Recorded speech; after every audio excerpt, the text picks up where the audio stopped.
In the diary. Hello everyone, my name's Kira, welcome to another video. So I thought we'd do another weekly vlog situation because I quite enjoyed the last one, so here we are. It's Saturday today. I've had a bit of a slow start to the day, so I was like hanging out in bed, crocheting with the cats, just doing some around the house cleaning, and I've just been down to the library because I basically got kicked out. My account wasn't working and I had like 10 million books that were then overdue because I couldn't renew them. So that's my day so far. I did, however, restrain myself from getting any more library books, so it's a win. That's a win. Yeah, so not super loads planned for today. I might go to the cinema later. I think you're going to see Mickey 17, so we'll see if I do that. And then tomorrow, really exciting. So we were supposed to have our pottery class a few weeks ago, and it got cancelled because the lady wasn't very well. So we're doing it tomorrow morning. Really excited about that. And then, oh, hello Rudel. I've also got a really long run tomorrow afternoon. So that's my weekend really. So what I'm reading at the moment, I'm currently reading Last One at the Party. So this is like, oh, sorry Rue, stressed her out. This is set in a post-COVID world to set the scene. COVID is real and happened in this book. There's been another pandemic is effectively the premise of this book, and it's called 6 Days Maximum, and basically once you get this disease you're dead within 6 days. And we're following this one woman who doesn't die, and she then is kind of left in the world wondering whether she's completely alone. No one she knows is still alive. She doesn't know if anyone else is alive. Yeah, I'm not super far into it because I started this last weekend and then I got stuck into Stardew Valley and I've been playing that non-stop. Basically, if I'm not working, driving, otherwise engaged, I've been playing Stardew. I'm not mad about it, but I've not read anything literally for a whole week. So I want to get back into it again. Saying back into it, I didn't really fall out of it, I was just doing something else. So yeah, I want to pick this back up because I was really enjoying the premise and like the start of it and the themes that it's going to explore. So yeah, I'm really excited about this. I am also reading The Virgin Suicides, and I'm finding it really, the writing style is so intriguing, because it's all about this family of teenage girls who kind of over the period of 13 months commit suicide. But it's kind of told from the perspective of all these neighbourhood boys, and the timeline kind of jumps back and forth. So it'll be like talking about this one specific moment in time, about all these girls, and then it'll be like, oh, well, we talked to this person, 20 years down the line, and this is what they were saying about it. And it's a really interesting style, and like it's not kind of from one specific person. It's all like, we did this, and a lot of the boys will be listed, or there'll be a lot of names listed, but we don't really know, like it's not really from like one single perspective, but like the group mindset about these girls. And yeah, I'm finding it really interesting, but again, I've not been reading it because that was my train book, but I've taken my switch on the train, so there we have it. Yeah, so that's what I'm reading at the moment. I'll probably pick up Virgin Suicides back on the train next week, so I probably won't touch that until that Tuesday. Depends how I feel. But yeah, I definitely want to get back into this again, so there's that. For now though, I am going to go watch an episode of Severance because I really enjoy that and it stresses me out and I'm having a good time. It doesn't stress me out as much as Yellow Jackets though. If people are watching Yellow Jackets, I am kind of thinking I might do a books like Yellow Jackets recommendation video at some point. I don't know if I love the show from like a whoa, what's going on perspective. However, I don't think I enjoy the show. It's a really weird, I try and explain it to my friend Drew all the time, where I'm just stressed. I'm just on edge all the time, just waiting for things to get worse and worse. And like, things are getting bad. I mean, things have always been bad, really. For people who don't know, the premise is in the 90s, there's a girls' soccer team in America, and they're flying to nationals, and their plane goes down, and they are stranded in the Canadian wilderness for 19 months.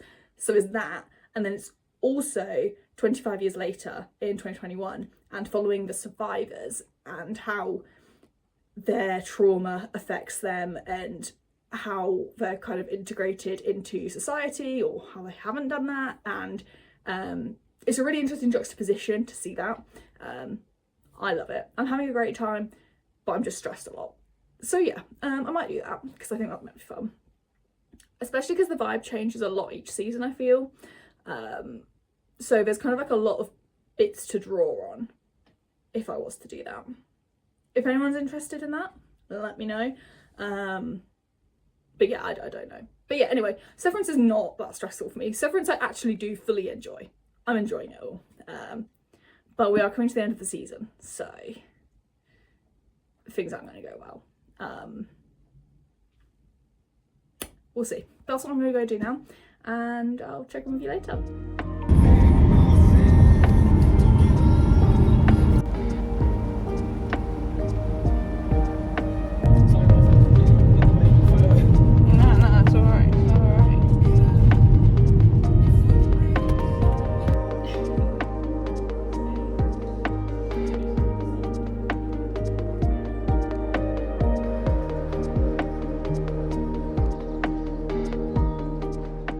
Right, please excuse the hair.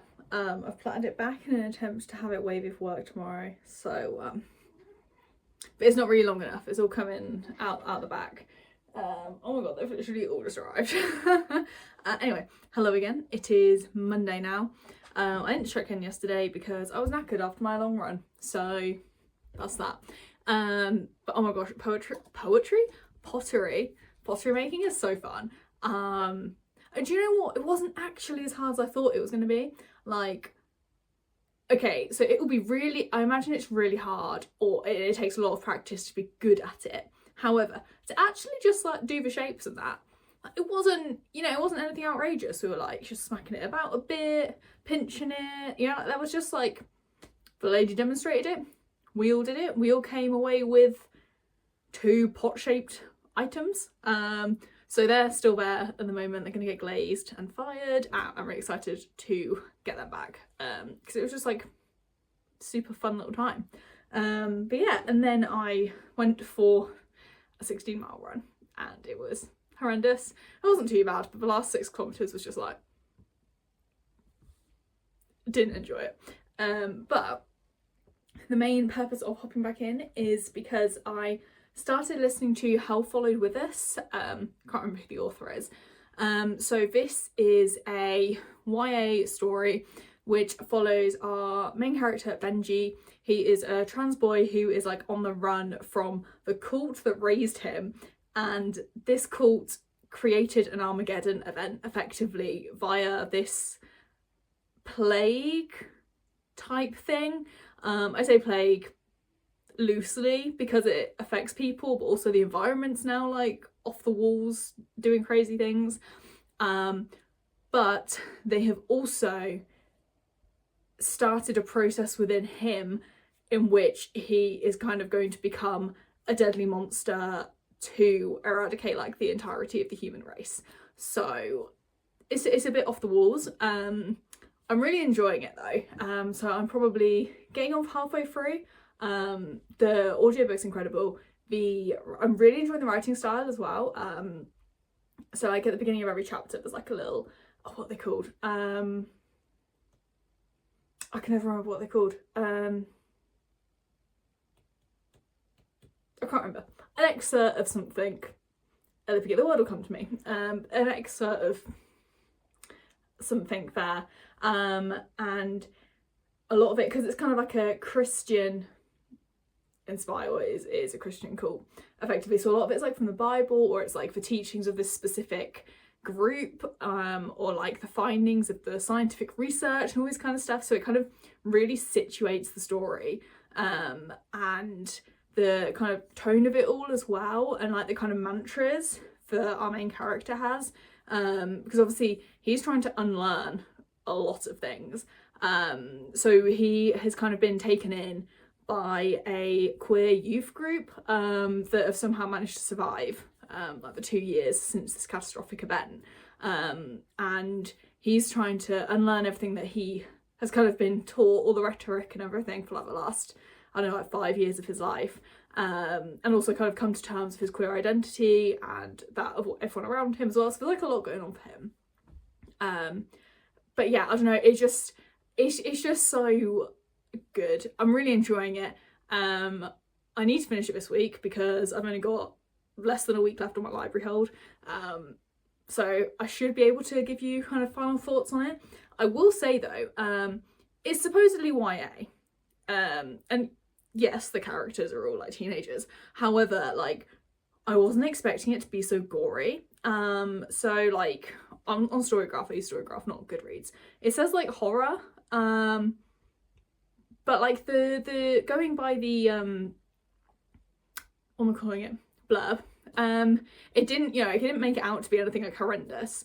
Though the comp titles are Annihilation by Jeff Vandermeer, which we read recently, and Gideon the Ninth. I can't remember if I know Annihilation definitely isn't, but I'm not sure if Gideon the Ninth is a young adult book. I don't believe so. I don't think so. And like thematically and all that kind of stuff, absolutely, those are good kind of comp titles. However, to me, this just feels like so crazy for a YA novel. Like, it's kind of like the level of body horror is, to me, kind of akin to audio drama. So I listen to a lot of like podcasts, and when I say podcasts, I mean like audio fiction as opposed to like chat show type audio drama, audio fiction, podcasts. Trying to get my words right. So I don't know if anyone's familiar, but like the likes of Malevolent, I think that one, that like excels at body horror. And I think, especially because in that, if you don't know, like the main character can't see, he's blind, he's been kind of taken over by, I can't remember I can't remember his situation exactly, but he like doesn't possess him, but he basically like takes Arthur, our main character's eyes. So Arthur's effectively blind and being led around by this unknown entity called John, who has to describe everything to him, and that's kind of how we learn about the world. And there's a lot of like body horror in that. And similar to like some of like the Magnus Archive statements, on the whole that's like less. I feel like it's not all body horror, but like where there is, it's kind of, yeah, anyway, that's a whole side tangent. But like the body horror in this is like horrifying. It's horror. But yeah, it's a lot. So I guess bear that in mind if it's something you're interested in, because I wasn't expecting that going into it. I mean, I should have read the comp titles, I didn't. But just going off the synopsis, it's not something that I would have expected. So yeah, just an FYI. However, I'm really enjoying it. So yeah, hopefully I'll have something definitive to tell you about how I feel about it at the end of the week. Yeah, anyway, that's it for me. I'm gonna go make some dinner because I'm really hungry. Yeah, I'll check in with you later in the week.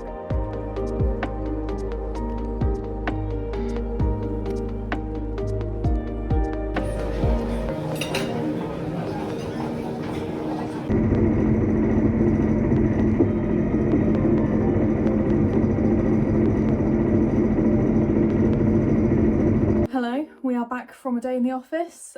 Yeah, change of position. I've had another sit in front of the window, so we've swapped about. Anyway, hopping on because tomorrow I'm super excited. I'm going out to the theatre. So I've got the afternoon off work and I'm going to the theatre to see The Devil Wears Prada. I've never actually seen The Devil Wears Prada. I just know it's iconic. It's got Anne Hathaway and Meryl Streep in it. I'm super excited. We're gonna go for like Indian food first in Covent Garden. It's just gonna be a fun little time. And it's like, yeah, I'm just excited. And then also just a little like check-in. I've been reading The Virgin Suicides, so I picked that back up again on the train. Stardew is officially out. The Kindle is in. and yeah, it's strange because on my Kindle, I don't like having the page number, the location, the percentage, time. I don't like any of that. I don't even have the clock. Like, I literally just have the words. Because I just don't like, otherwise I get like in my head about things. I don't know. It's fine with a physical book, but I don't like to know with an ebook. It doesn't matter. But anyway, so I was quite surprised when I put my how far I've read into my story graph, and I'm like 80% of the way through, because it doesn't feel anywhere close to the end. Like, oh yeah, we've still got 20%, but I mean, that's only really like another 40-50 pages. So I am intrigued. I mean, obviously kind of the synopsis, we know where it's going, but the vibe of it all is just very, I don't know, the pacing, it's not bad, it's just strange. But it's kind of been like that all the way through. I mean, maybe I'll probably finish that in the next couple of days as well. We can have a breakdown of that. We can have a breakdown of Hell Followed With Us, which I've been listening to while I crochet as well. Yeah, maybe we'll actually finish a couple of books this week. Who knows? Get back into the reading my stuff instead of just spending all my time playing games. Not that that's a bad way to spend my life. However, I do need to get cracking, especially on my library books. So anyway, I just wanted to check in because I did. Anyway, I'll leave you to it and see you later.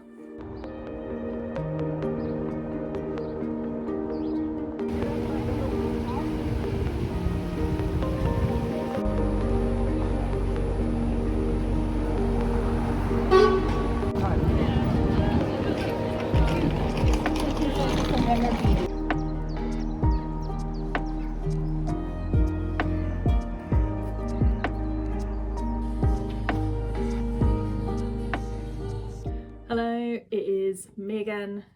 Get ready to buckle yourself in because I feel like I've got a lot of things to say today. So it's now Thursday. I've just got back from work, hence the snazzy shirt. I actually, do you know, my aunt's friend gave her a load of clothes that she either doesn't wear anymore or like just bought and had never worn, and they were sitting in the back of my aunt's car for ages. It was like a whole thing. We did like a fashion show at my grandparents' house. But anyway, came away with like so much work kit, and like this is literally, I'm just kind of like, I love this shirt. I feel like it's just like something about it. It's just like the vibes. I love it. That wasn't one of the things I was going to talk about, but here we are. So yesterday we went to theatre. It was so fun. So we went to see Devil Wears Prada. I'm not sure if I mentioned it last time when I checked in, but I've never watched the film, and I didn't even know there was a book until one of my colleagues mentioned that there was a book. And I was told not to watch it because, you know, when you read a book and then watch the film straight away and you just like pick it apart, I didn't want to do that. I just wanted to have a fun little time. And do you know what? I had a fun little time. It was so fun. Also the costumes, I mean, obviously, because of what it is, but the costumes were incredible. Tell me why everyone had about 10 million costume changes. I don't know if it was new on this year, but like if they don't win like best costume design, like what's going on? Like I know Hamilton won that year, but they debuted, and I'm like, the costumes are nice, but also like I feel like that, you know, they're fairly standard. This was on like another level. Crazy. Loved it, and now I want to go and watch the film because I want to see Meryl Streep as Miranda. I just feel like it's going to be iconic. So in addition to that happening yesterday, I also finished reading The Virgin Suicides. So I gave this 3.75. I can 100% see why teenagers would get obsessed with this book. I feel like you see so many people talk about how this was like the book that shaped their teenage years. You know, when people are like, oh, I was obsessed with this like questionable book as a child, and it's like, yeah, I feel like I get it. I 100% get it. And had I read this as a teenager, I probably would have made it my entire personality. For me, I think the most interesting thing, and I think I touched on this the other day, is like the narrative, because the whole kind of thing is that there's these girls and there's 5 of them. You know, what am I trying to say? They're not like distinct people. They are just kind of a group. You can't distinguish between them. And then as you go through, the whole point is that you learn more about them and you're able to separate them. But at the end of the day, they're still the Lisbon girls. And I'm not sure if this was the point or if I'm just kind of like not reading it properly. But for me, if anything, the details of all the different girls actually made things harder to keep track of. Because I feel like we got so, obviously there was a lot of focus on Cecilia at the beginning. Yeah, I guess, sorry, spoilers for discussing the Virgin Suicides. Vaguely, I guess. I'm not gonna, I mean, the title's right there. We know what's gonna happen. But understandably, there's a lot of focus on Cecilia for kind of like a really big chunk of the book because she is the first. So, yeah, we really get to know her more so after she dies, to be honest. And it's more in retrospect. I mean, to be fair, to a degree, that's the same with all the girls. But so we get a lot of focus on her and then quite a bit on Lux. She kind of becomes the focal point into the back half of the book. But like they all just completely, it's so hard to keep track of them. Is that the point? Am I just struggling? I don't know. And then I also found it really interesting how that same thing is happening with our narrators. So the narrators are the boys on the street. Maybe not specifically their street, but they kind of talk about being locally in the street. And we get several boys, named, saying that this happened, they did this guy was in love with her, this one was like the first through their basement and he was the first person in the house. And you have these kind of really specific details about a variety of the neighbourhood boys, and yet you just kind of have this nebulous we who are like kind of writing the book. And I think it's so interesting because like in their effort to kind of effectively understand and discern what happened with the girls and kind of establish them as their own individuals, they kind of erase their own individuality in doing that. I don't know, I just think for me that was like the most interesting bit of it, was like how the focus of the book actually reflected back on the narrators. I don't know, I feel like I need to read people's reviews of it because yeah, for me that was the most interesting aspect of it, was actually like the narrative style and the reflection there. Like, you know, we all knew what was coming. There was no surprises anywhere. So it wasn't so much not that there was much plot, to be honest. But yeah, I think the actual narrative and the way the story was told, and yeah, I think a lot of the back and forth of the time aspects of the book, yeah, those were the things that really stood out to me. So yeah, it wasn't like the best book I've ever read, but like it was definitely a really interesting read. So yeah, I enjoyed that. And then what else? Nearly finished Hell Followed with This. Literally like an hour and a half out, and I need to be because my loan's due in like 2 days. So I'm gonna try and finish that tomorrow morning. And then also last night I wasn't feeling great, so I started a new book. It was like an easy time. So the last couple of years, I used to be strict sci-fi fantasy girly. And then my friend was like, always books that are like romance that I think you'd like. And I was like, oh, I'm not a romance person. And then Kindle Unlimited happened. I got like a free trial. Here we are. We're a romance girly.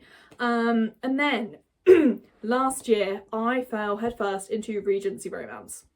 I love it. I'm not a Bridgerton person. Okay, Bridgerton TV show. Absolutely, sign me up. Bridgerton books, vibeless. Where like the whole point of it and setting it then is for the vibes. You know, why are you gonna set a book in the Regency period and not talk about the music, the dresses, the setting, how have things like candlelit and like romantic, and you know, and how people are holding you super close while you dance a waltz, because that's the most scandalous thing to do.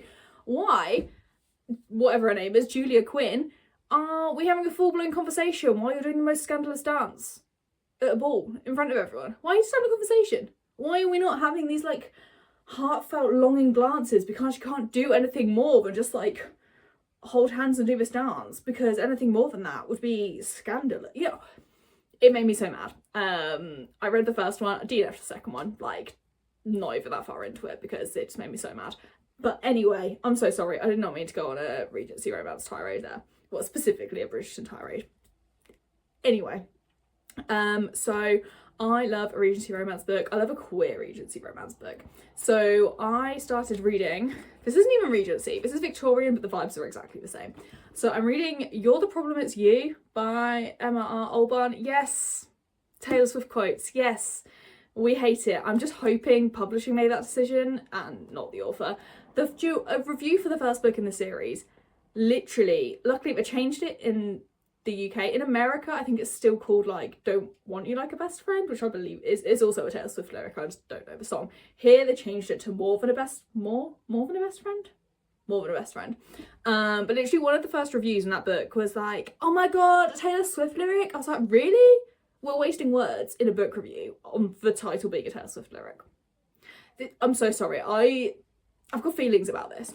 Anyways, the first one was like super fun. It's about these two girls who, one of them's debutante, the other one has kind of done a few seasons, and she's just basically out there to have a fun little time. She doesn't want to get married. And they basically decide to parent trap their parents because they were in love once upon a time and then something happened and they like never spoke again. And now they're both miserable and they're like, let's get our parents together. And then they fall in love, obviously. And it was a great time. So I'm reading the second one, it was in the library, and this is like, it's the classic like familial connection. So it's one of the girls' cousin, actually no, it's both of their cousins. Yeah, so one of the girls' cousin and then the other girl's cousin. We're getting them together this time. And I'm so ready. I just needed something really light. I felt really unwell when I got home last night. So I just read like 20 pages of this and I was like, wow, I feel restored. And that is the rejuvenating power of a Regency romance, lads. So yeah, anyway, that is it from me. I'm so sorry, I did not mean to talk this long. I'll leave you to it. And yeah, I'll probably check in tomorrow once I finish How Followed with this, and then I'll probably just leave you guys to it because I don't want to keep this dragging on forever. But yeah, I hope you've enjoyed that little update. Hope you enjoyed Thomas's tale. Do you want to come say hi, sir? Do you want to come say hi? Here we go. Here he is, Thomas. He's not entertaining this. That was just him flopping into the radiator. He's fine. Just chilling in a box now. But yeah, I said I'd stop talking, I'm still talking, so goodbye.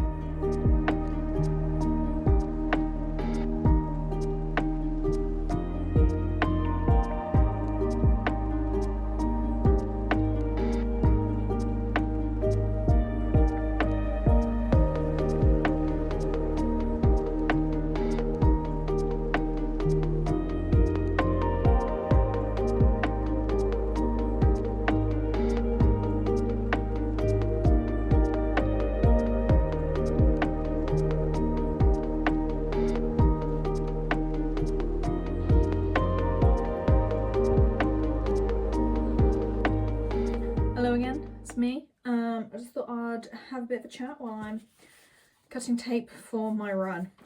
So it is, what day is it? Saturday. I've been for brunch with my friend Drew. It was really cute. Just like catching up because it's been a bit of a time since we've seen each other. So that was really nice. And I am now preparing to do an 18-mile run, which is super duper uber exciting. And as I have finished listening, I will give details in a moment, to Hell Followed with this, I am now going to start a new audiobook. So I had like a few options for what I was going to read. There's one that's like this like thriller that I've kind of been umming and ahhing about for ages, and then the new Hannah Kaner book in the God Killer series. However, I'm gonna listen to Axiom's End by Lindsay Ellis. I listened to it last year, and I literally just had a great time. I started thinking about it on the way home from town, and I was like, that is what I want to listen to right now. So that's what we're gonna do. And that's like a sci-fi first contact kind of story. And there's like the first 3, like I'm not even listening to it because of the new book coming out in the series. I was just listening to it for the vibes. But anyway, so I finished Hell Followed with this, gave it 4 stars. Such a good story. I really loved the elements of community. That was like really strong, and like I know we throw it around all the time, but like the found family aspect of it, and like it is kind of like a true, not necessarily, I mean, yeah, I would call this like an actual found family, as opposed to just kind of like an ensemble cast, which kind of just get labelled found family. But yeah, that aspect, and just like, I guess the dominant theme of it all, which is effectively just like anger at your oppressors, but then in this story with Benji, that anger is kind of made manifest in the kind of mutation that the cult that he was a part of gave him, because they wanted to make him into this being of pure destruction to destroy what's remaining of the human race,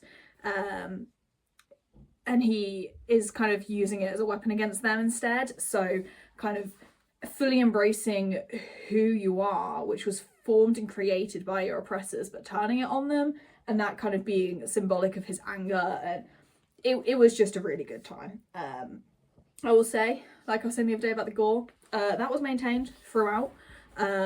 So yeah, I guess just go into it fully aware of that is all I'd say, because like it was a shock. So if it's not something that you're super comfortable with, maybe just like give the first couple of chapters a go and see how you handle it, because it was like detailed and consistent throughout. So if it's not something that you can deal with particularly well, maybe this just like isn't the book for you.